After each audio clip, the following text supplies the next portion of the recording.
তৃণমূল করে আর ও বিজেপি করে।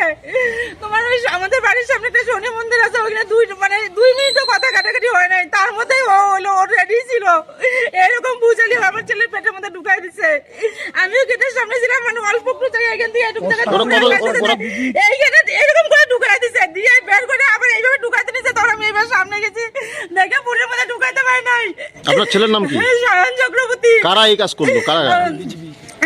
ওই তিন হলে বিজেপি করে হয়, আর ওই ওর নাম হলো দীপন চক্রবর্তী, দুলাল চক্রবর্তীর ছেলে।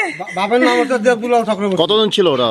হ্যাঁ, ওরা শ্বশুর জামাই, ওদের ফ্যামিলিটা ছিল, ওদের ফ্যামিলি শুদ্ধ সবাই ছিল, ওদের গোষ্ঠীটা ছিল, দুষ্কৃতীরা। এটা কি রাজনৈতিক সমস্যা ছিল আপনাদের, না পারিবারিক সমস্যা ছিল? পারিবারিক না, এটা এই পার্টি নিয়েই, এ তৃণমূল করে, তার জন্য ওকে দেখতে পারে না।